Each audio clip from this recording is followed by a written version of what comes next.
Relato de número 1. Eu fui criado fora da rede elétrica, em uma montanha desabitada, exceto pela minha família.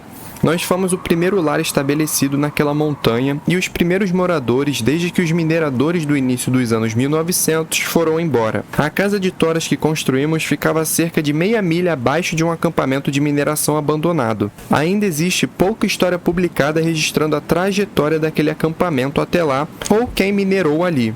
Ele funcionou por aproximadamente 15 anos e tinha cerca de 9 cabanas. O acampamento mudou de donos muitas vezes desde que eu era criança. Eu costumava caminhar até lá e brincar ao redor das cabanas. Lembro que na cabana mais intacta havia um caderno. Eu li trechos escritos não apenas pelo proprietário atual, mas também por um dos antigos donos, relatando histórias sobre a pequena garota azul. Mais tarde, encontrei restos de um antigo forte infantil construído com a porta artesanal de uma cabana dos anos 1900, pendurada em um abeto de visco como se fosse uma casa na árvore. Numa noite em que todos nós chegamos em casa, limpamos a terra e construímos uma casa nova, sem ossos ou artefatos, em uma noite de outono, ao entrarmos pela lavanderia para dentro da casa, todos ouvimos um barulho estranho. Olhamos para a porta da frente, que dava para a varanda, e o ferrolho estava travando e destravando muito rápido. É preciso bastante força para travar e destravar um ferrolho. Aquilo parou e eu disse: "Mãe." Ela foi até a porta da frente, abriu e não havia nada lá. Ela fechou a porta e o ferrolho travou e destravou uma última vez e ficou parado. "Foi só o vento," ela disse, e nunca mais aconteceu de novo. Anos depois, já na casa dos meus 20 e poucos anos, eu estava levando uma amiga da família para um passeio a cavalo. Andávamos tranquilos, aproveitando o começo da primavera e os cavalos, conversando sobre qualquer coisa que viesse à mente. De repente, a cerca de 40 metros de distância, ouvimos uma garotinha rir alto. Minha amiga sorriu e disse: "Ah, vocês têm crianças aqui em cima." Eu balancei a cabeça e respondi: "Não, não temos. Não há outra alma por vários quilômetros, não há crianças até bem depois disso." Ela pareceu ficar um pouco pálida e então perguntou: "Então o que foi aquilo?" Fiquei em silêncio. Achei que sabia o que era, que eu tinha tido meu primeiro encontro com a pequena garota azul. Mas não querendo assustar minha amiga ou parecer louco, apenas disse: "Eu não sei." Continuamos o passeio e não tivemos mais nenhum problema. Mas uma coisa estranha sobre a minha montanha é que, não com muita frequência, mas de repente, eu já senti uma sensação realmente horrível, como se algo maligno estivesse por perto. Eu estava conversando com um senhor mais velho, um entusiasta do ar livre, e, no geral, um cara durão que possui terras lá em cima, e começamos a falar sobre acontecimentos estranhos naquele lugar. Perguntei a ele sobre essa sensação de maldade, achando que ele iria rir de mim ou fazer piada, mas para minha surpresa, ele ficou completamente sério. Ele contou uma vez que eu estava em sua cabana e, nas palavras dele, não tem medo de porra nenhuma. De repente, ele disse que foi como se a escuridão lá fora tivesse ficado ainda mais escura e ele ficou apavorado. Disse que os pelos dos braços se arrepiaram e que quase entrou no caminhão e foi embora. Ele admitiu que nunca tinha sentido nada parecido antes e que ficou aliviado por eu ter comentado isso, porque achou que talvez houvesse algo errado com ele. Ele mencionou que a sensação durou cerca de 10 a 15 minutos, mas pareceu uma eternidade. Não fazemos ideia do que seja aquilo. Relato de número 2. Quando eu estava no 5º ano, fui para um acampamento de ciências em uma montanha na Califórnia. Tivemos uma caminhada noturna que deveria nos ensinar sobre as diferentes células dos nossos olhos, então fizemos tudo sem nenhuma lanterna. Nossos olhos se adaptaram apenas à luz das estrelas e isso foi até bem legal. Até que os monitores fizeram a gente percorrer um trecho da trilha sozinhos, um por um. Éramos 10 e pelo menos alguns de nós ainda tinham medo do escuro. Então eu estava ansioso demais para prestar atenção nas instruções. Um dos monitores seguiu à frente, entrando pelos arbustos e avisou pelo rádio para o outro começar a mandar as crianças. Chegou a minha vez e eu fui arrastando os pés pela trilha, até que cheguei a uma bifurcação. Lembro vagamente do monitor ter dito algo sobre isso. Ou será que eu estava lembrando errado? Qual caminho eu deveria seguir? Aquilo era mesmo uma bifurcação ou eu simplesmente não estava conseguindo enxergar direito no escuro? Vale lembrar que eu estava em uma montanha completamente escura na Califórnia, sem nada ao redor por vários quilômetros, além do acampamento. Eu não queria me perder. Olhei para trás, considerando por um instante voltar pelo caminho de onde vim e admitir que eu tinha sido um idiota que não prestou atenção. Mas quando virei novamente para a bifurcação, havia um homem parado ali. Ele era asiático, estava de óculos de armação fina e uma camiseta branca. Na montanha fazia algo em torno de 10 graus. Eu não senti medo, nem maldade vindo dele. Pelo contrário, fiquei aliviado por não estar mais sozinho no escuro. Ele fez um gesto indicando qual caminho eu deveria seguir e eu fui. Me juntei novamente ao resto da minha turma e o monitor avisou pelo rádio para mandar a próxima criança. Não pensei mais nisso durante o resto da viagem. Só fui perceber algo estranho quando já estava no ônibus, voltando para casa, refletindo sobre a caminhada. Eu nunca tinha visto aquele homem antes. Ele não era um dos monitores que lideravam a trilha, não saiu com a gente e nunca apareceu depois que todas as crianças terminaram o trecho sozinho. Eu não faço ideia de quem ou do que era ele. Relato de número 3. Eu cresci em uma casa muito antiga que minha mãe herdou dos pais dela. Por ser bem velha, a casa foi crescendo de forma meio improvisada ao longo das décadas, com novos cômodos sendo adicionados conforme a necessidade, de modo que quando passamos a morar lá, ela já era bem grande. Tenho vários irmãos mais velhos, então a distribuição dos quartos mudou bastante ao longo dos anos, conforme eles saíam de casa para ir para a faculdade. Quando eu estava no ensino fundamental 2, os únicos que ainda moravam lá, além dos meus pais, éramos eu e um dos meus irmãos, que na época estava no primeiro ano da faculdade, mas continuava morando em casa porque a faculdade ficava na mesma cidade. Enfim, em um certo fim de semana, meus pais viajaram e só eu e meu irmão ficamos em casa, mas ele saiu para festejar com os amigos. Então eu fiquei sozinho em casa numa noite de sábado, jogando Nintendo no meu quarto. Meu quarto ficava no andar de cima e tinha duas entradas. Uma dava para o corredor e a outra dava para a escada que levava a uma espécie de sótão. Esse espaço já tinha tido várias funções ao longo dos anos. Quarto de algum dos meus irmãos, sala de TV, entretenimento, depósito de coisas e depois mudava de novo conforme a necessidade. Na época dessa história, ele estava sendo usado mais como um sótão tradicional, cheio de tralhas antigas e coisas que meus irmãos mais velhos tinham deixado para trás depois de se mudarem, mas que ainda não tinham levado para suas próprias casas. Então lá estava eu jogando meu Super Nintendo, quando por volta da 1 da manhã, comecei a ouvir alguém cochichando do outro lado da porta que dava para o sótão. Tog Stretch, abre. Aquele cômodo tinha outra entrada que dava para a garagem, então imaginei que meu irmão tivesse voltado da festa bêbado e decidido me pregar uma peça para me assustar. Resolvi assustá-lo de volta. Como a porta estava trancada do meu lado, decidi descer, dar a volta por baixo e entrar sorrateiramente no sótão por trás para dar um susto daqueles do meu irmão bêbado. O problema é que quando cheguei à cozinha, consegui ver pela janela da porta que dava para a garagem que o carro do meu irmão não estava lá. Fui até a porta da frente para ver se o carro dele estava estacionado na frente de casa, mas também não estava. Dali eu tinha uma boa visão da rua nos dois sentidos. Então, a menos que ele tivesse estacionado em outra quadra como parte da pegadinha, ele claramente ainda não tinha chegado em casa, a não ser que ele estivesse bebido demais e resolvido deixar o carro para trás e pegar carona, e eu não ia cair nessa. Mesmo assim, fui até a garagem ainda achando que era uma brincadeira, mas quando cheguei à porta que levava à escada do sótão, vi que ela não só estava fechada, como também trancada do meu lado. Confuso, voltei para o meu quarto, acendi as luzes, tirei o jogo do pause e voltei a jogar. Os cochichos continuaram me chamando pelo nome e insistindo para que eu abrisse a porta por mais um tempo, mas eu simplesmente fingi que não estava ouvindo nada,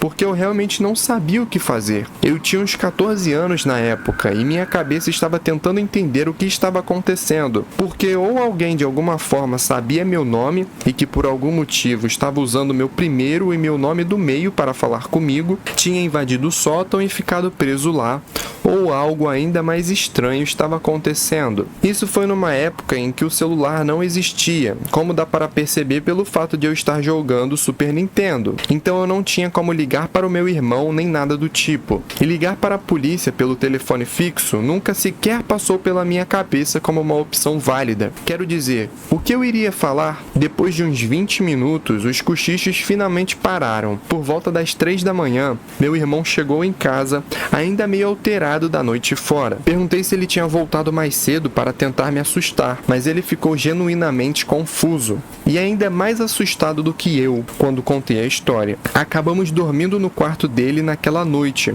porque nenhum dos dois queria ficar sozinho, mesmo ele já sendo um adulto feito na época. Nada mais aconteceu naquela noite e nunca mais vivi nada parecido naquela casa, embora outras coisas estranhas tenham acontecido ao longo dos anos. Eu não sou exatamente alguém que acredita no sobrenatural, mas até hoje não faço a menor ideia do que diabos estava acontecendo naquela noite e às vezes me pego pensando no que teria acontecido se eu tivesse aberto aquela porta. Relato de número 4. Quando eu era adolescente, nos anos 90, eu morava com meus pais em uma casa muito antiga, tão antiga que ainda tinha fechaduras de chave esqueletal na maioria das portas. Era uma casa estranha que já tinha tido donos ainda mais estranhos antes de nós. O último deles, inclusive, decidiu remover tanto a banheira quanto a porta do banheiro do andar de cima e levá-las para o andar de baixo. Veja bem, a casa tinha um porão que em algum momento havia sido transformado em um apartamento totalmente separado. Tinha pia de cozinha, um banheiro grande e completo, 2 closets enormes e até uma entrada-saída própria que dava para uma escada que subia até o quintal dos fundos. Segundo a escritura, o lugar era assombrado. Um homem idoso e uma mulher idosa, sem relação entre si, donos diferentes, haviam morrido na casa. Um homem de causas naturais no andar de baixo, no quarto dos fundos, em algum momento entre os anos 60 ou 70. A mulher morreu no andar de cima, mas nunca descobrimos como ou quando. De alguma forma, eu acreditava nisso, porque aquele porão era assustador para ficar sozinho. E como a mulher maluca que foi dona da casa antes tinha levado a única banheira para o andar de baixo, nós tínhamos que tomar banho lá. Você sentia o tempo todo que estava sendo observado. Eu odiava aquilo. Um dos closets mencionados antes, o primeiro deles, ficava diretamente embaixo da escada e se estendia por todo o comprimento da casa. Era um armário longo e estreito, com paredes de pedra e prateleiras de madeira ao longo de toda a extensão. Guardávamos decorações de Natal e outras coisas lá dentro. Quando eu era criança, aquilo me aterrorizava, porque eu jurava ouvir algo se movendo lá dentro o tempo todo. Mas eu abria a porta antiga, acendia a luz pela corrente pendurada e olhava, e claro que não via nada. Voltando à época em que eu era adolescente, era véspera de Natal e eu estava acordado com a minha mãe ajudando a assar biscoitos. Meu pai e meu irmão mais novo já estavam dormindo. Eu e minha mãe conversávamos enquanto assistíamos a Christmas Store, que ficava passando em looping todo o Natal em um dos canais. De repente, ouvimos um estrondo alto, como se algo se quebrando violentamente, seguido por 2 impactos absurdamente fortes. Veio do andar de baixo. Isso acordou meu pai imediatamente, que apareceu na sala de estar com os olhos arregalados, segurando um taco de beisebol. Explicamos o que tínhamos ouvido e ele decidiu descer para investigar, pedindo para ficarmos com o telefone prontos para ligar para a polícia. Eu, sendo um adolescente cheio de coragem, não ia deixar ele descer sozinho, então fui atrás dele depois que começou a descer as escadas do porão. Quando chegamos lá embaixo e viramos no fim da escada, vimos que a porta pesada de carvalho do closet tinha sido arrancada completamente das dobradiças e arremessada pelo corredor. Ela havia colidido com um pilar de sustentação de tijolos que escondia o aquecedor de água. Os tijolos e as paredes de pedra lá embaixo eram pintados de um marrom escuro horrível por algum motivo, e nunca mudamos isso. A porta era branca. O impacto foi tão forte que deixou tinta branca no pilar e arrancou pedaços da tinta marrom dos tijolos. Dava para ver que um dos cantos superiores da porta estava esmigalhado e quebrado. As dobradiças estavam completamente destruídas. O metal estava retorcido e quebrado. Nenhum ser humano poderia ter feito aquilo. Era uma porta realmente pesada, de carvalho maciço. Ela foi arremessada com tanta violência que simplesmente rasgou as dobradiças de metal como se fossem de plástico. Depois atravessou o corredor e bateu com tanta força no pilar de tijolos que arrancou tinta e destruiu o canto da porta que fez contato. E vale dizer, não era um corredor estreito, era um corredor relativamente largo, com cerca de 2,5 a 3 metros de largura. Não havia nada dentro do closet, mas ele estava completamente revirado. As prateleiras de madeira tinham sido arrancadas e o lixo que estava lá dentro foi jogado por todo o ambiente. Até o cordão da luz tinha sido arrancado, restando apenas a pequena corrente que acionava o interruptor. Nunca descobrimos o que causou aquela destruição e nunca aconteceu de novo. Até hoje não consigo explicar aquilo. Outras coisas estranhas aconteceram naquela casa durante o tempo em que morei lá, até o início dos meus 20 anos. Mas essa foi de longe a mais estranha e a mais difícil de tentar racionalizar. Relato de número 5. Eu me considero, em geral, uma pessoa bem lógica e que acredita em ciência, mas essa experiência me fez acreditar totalmente em forças sobrenaturais, porque eu simplesmente não consigo explicá-la. Quando eu tinha cerca de 8 ou 9 anos, fui jantar na casa de um amigo da escola. Ele morava numa casa legal que dava acesso direto a um campo grande da cidade. O campo era quase todo aberto, com apenas alguns arbustos e uma colina. No topo dessa colina havia uma árvore grande com um balanço de corda, e atrás das árvores tinha um monte de arbustos espinhosos bem densos. Era verão, e depois do jantar, por volta das 6 da tarde, fomos até o campo para brincar no balanço de corda no topo da colina. Agora, só um parêntese rápido. Alguns meses antes disso, eu tinha estado na casa desse mesmo amigo e ele me apresentou a um outro amigo chamado Liam, nome alterado, embora provavelmente nem importe. Voltando ao dia em questão, estávamos atravessando o campo em direção ao balanço quando eu vi um garoto em cima dele vestido todo de preto.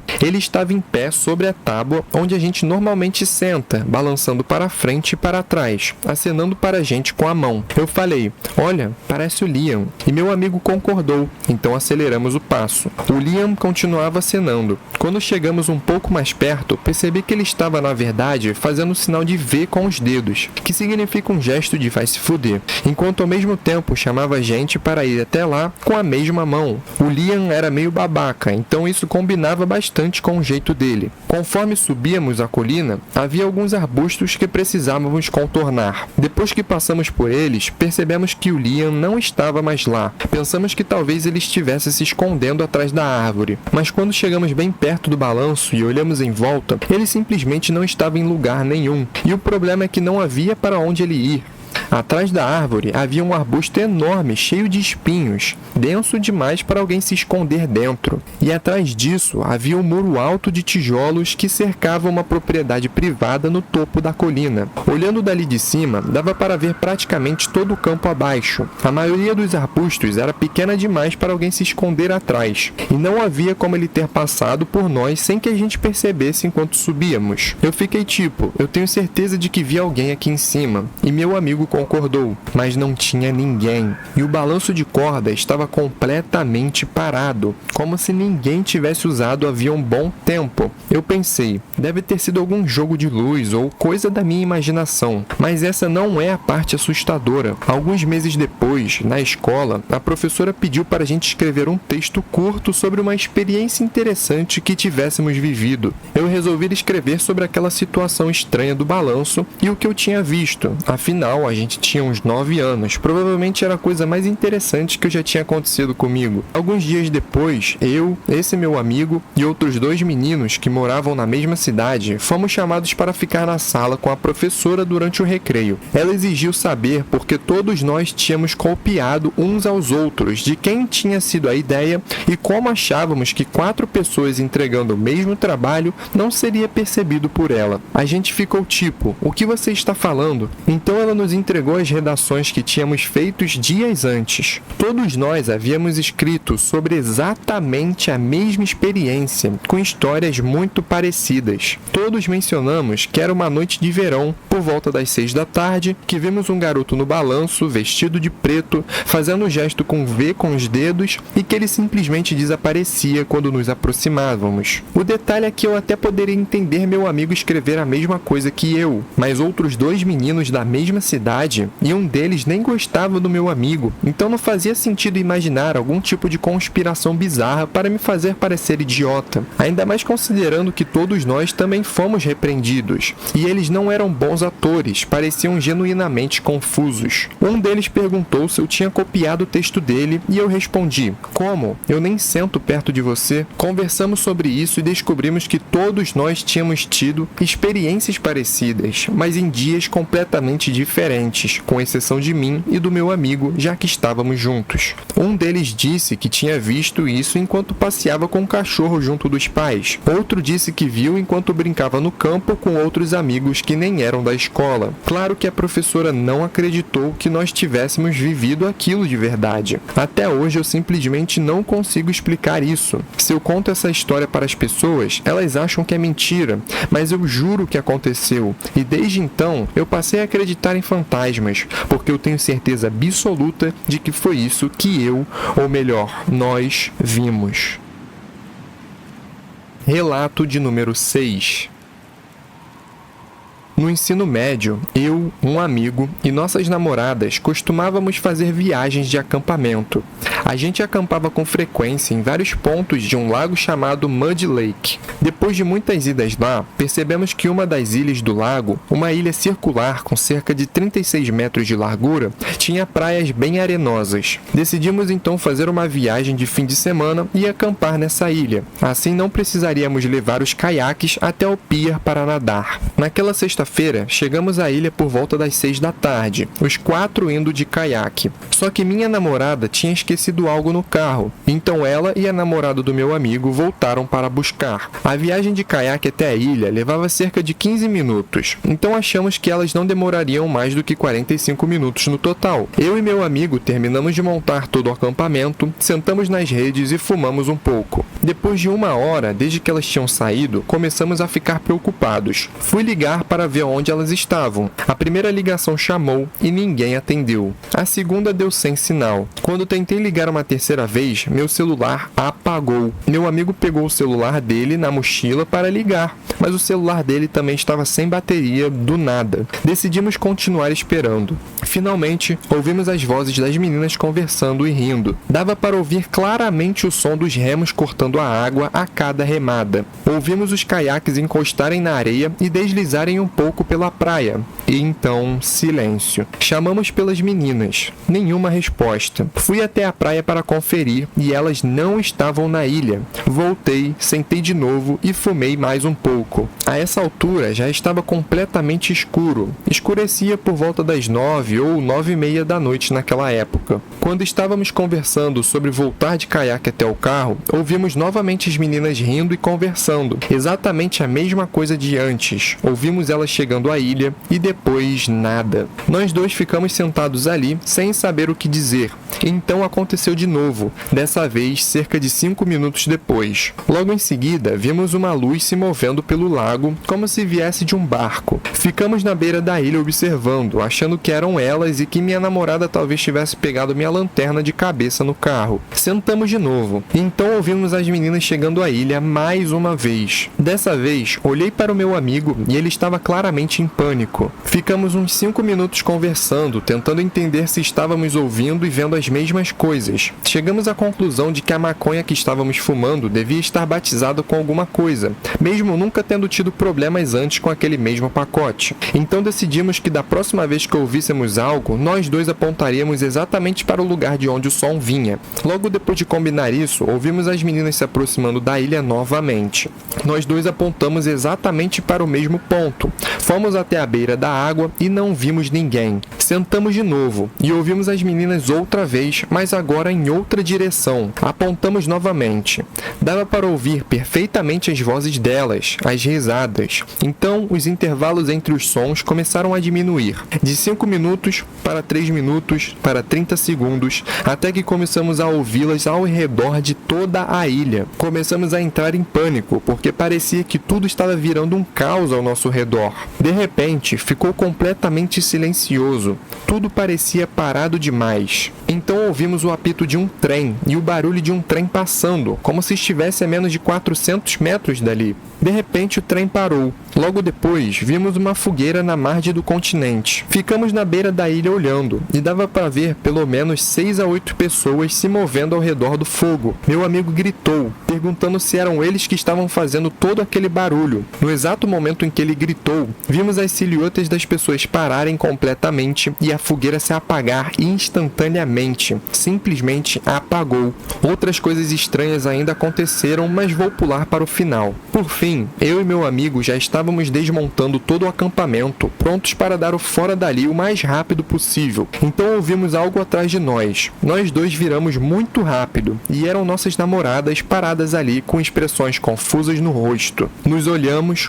para elas, e então nos olhamos de novo, quando percebemos que ainda estava claro. O sol ainda estava no céu. Nós dois tínhamos certeza absoluta que já eram pelo menos 11 da noite. Tentamos explicar tudo o que conseguimos para as meninas. Elas disseram que demoraram um pouco mais do que o normal porque juravam que tinham remado até a ilha, mas não a encontraram. Então acharam que tinham feito uma curva errada. Disseram que tiveram que voltar até o pier e olhar os mapas para ver onde a ilha ficava. Elas afirmam que tinham ido na direção certa da primeira vez, mas simplesmente não viram a ilha. Chegamos à conclusão de que elas ficaram fora por cerca de 1h30. Chegamos à ilha às 6 e saímos de lá às 9 da noite. Mas para nós tinha parecido no mínimo 4 ou 5 horas. Até hoje, sempre que nos reunimos, falamos sobre isso. Nenhum de nós consegue explicar o que aconteceu. Já fomos conversar com anciões de tribos locais da região. Conversamos até com um xamã curandeiro de uma das tribos e ele tinha algumas ideias, mas não tinha certeza de nada. Eu já tive várias teorias, mas uma delas continua sempre voltando à minha cabeça. Não vou dizer qual é, porque se alguém tiver algo a dizer sobre isso, eu quero ouvir opiniões sinceras. Relato de número 7. Lá por setembro, eu estava subindo uma colina por uma trilha comunitária para voltar para casa. Ela é bem íngreme, mas vira uma estrada em um caminho sinuoso. Ainda fica dentro da mata, mas os quintais das casas das pessoas dão direto nela. Então desliguei o podcast que eu estava ouvindo enquanto subia, porque estava completamente escuro. E eu sei que os coiotes andam até pelos bairros, então era melhor manter os sentidos atentos. Também liguei a lanterna do celular, porque sério, não dava para ver nem 2 passos à frente. Caminhei talvez uns 2 minutos pela trilha, quando do nada vi galhos e arbustos atrás de mim, sendo iluminados por uma luz. Eram faróis, me seguindo, mas ainda estavam depois da curva, então eu não sabia se tinham me visto. Desliguei a lanterna do celular imediatamente, nem pensar em ficar com aquilo ligado. Na hora eu pensei, puta merda, que merda é essa? Imaginei que o melhor cenário possível, tipo patrulha da trilha, não valia nem de longe o risco do pior cenário. Então simplesmente saí correndo por uns 2 quilômetros seguidos e eu consegui despistá-los. Ninguém gritou comigo nem nada. Eles estavam algo como 100 a 150 metros atrás, então eu ainda tinha esperança de não ter sido visto. Quando tive certeza de que não estavam mais me seguindo, diminui o ritmo um pouco, tentando economizar energia, sem arriscar ficar sem fôlego caso virasse uma perseguição de verdade. E então os faróis voltaram. Dessa vez, eu simplesmente me joguei para dentro do mato para o lado da trilha, ficando meio abaixo da estrada, o que me ajudaria a me misturar caso o carro passasse. Também me dava uma rota de fuga. Eu poderia literalmente escorregar uns 200 metros morro abaixo de propósito se fosse preciso e tentar cair de pé. Mas aí vem a parte estranha. O carro não passou. Fiquei deitado no chão imóvel, esperando qualquer coisa, tentando não me mexer nem um pouco. Já era tarde demais para correr e qualquer movimento faria barulho. Então os faróis se apagaram e eu ouvi pessoas conversando. Mas eram pessoas no quintal de uma casa, do outro lado da ilha, coisa de uns 10 passos de distância na realidade. Fiquei olhando pelos espaços entre as árvores sem folhas para ver se quem estava me seguindo ainda estava ali.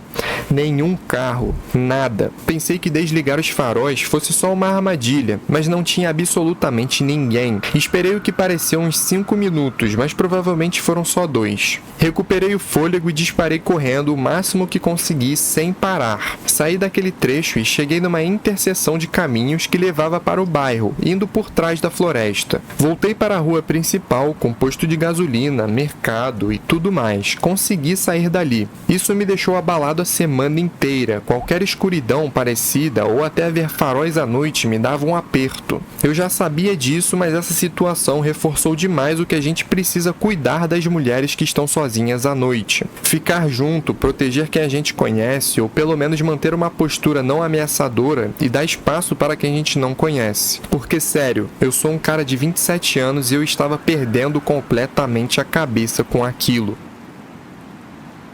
Relato de número 8. Eu estava dirigindo com a minha mãe por um trecho bem rural de rodovia, à noite. Era preciso dirigir pelo menos 1 hora para chegar a qualquer cidade. Imagina uma floresta extremamente densa e escura dos dois lados da estrada e a pista serpenteando pelas montanhas, com quedas íngremes em vários pontos de um dos lados. Em determinado momento, entramos numa clareira onde dava para ver o céu e nós duas falamos "uau" ao mesmo tempo ao ver o que parecia ser um meteoro ou cometa verde brilhando caindo do céu. Era muito, muito brilhante e muito verde.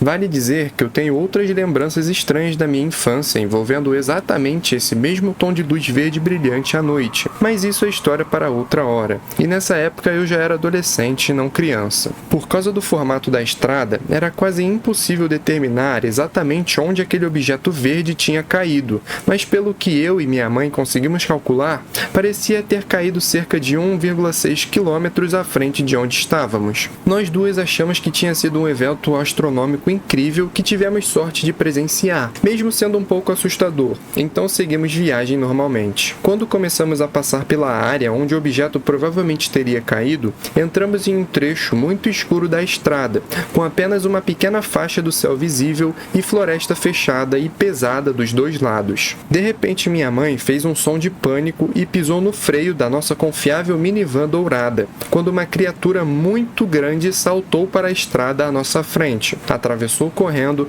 e desapareceu na mata densa do outro lado. Embora tenha sido iluminada só por um instante pelos faróis, nós duas conseguimos ver muito bem. Imediatamente, havia algo visualmente errado naquele animal. Na nossa região, veados e até ursos são comumente atropelados ao atravessar estradas. Nós mesmas já atropelamos e matamos um veado antes, uma experiência horrível, mas infelizmente comum, que reforça a importância de dirigir sempre de forma defensiva. Felizmente minha mãe freou a tempo e não houve nenhum contato físico antes de a criatura entrar na floresta. Seguimos dirigindo por mais um tempo com a mata escura nos pressionando dos dois lados, quando finalmente saímos da linha das árvores e sentimos o cheiro característico e reconfortante do mar. Junto com as luzes acolhedoras da cidade, minha mãe finalmente disse algo. "Aquele animal também pareceu estranho para você?" Aquilo estava martelando na minha cabeça desde o momento em que aconteceu. Eu sabia o que eu tinha visto, mas estava relutante em dizer, pelo quão ridículo aquilo soava. Eu sei que ainda sou estranho, chega a ser um pouco engraçado, mas eu disse. Falei que parecia um porco enorme com 2 traseiros, um de cada lado, sem cabeça. Soa engraçado, eu concordo, mas na hora foi bem assustador. Minha mãe disse que foi exatamente isso que ela também tinha visto.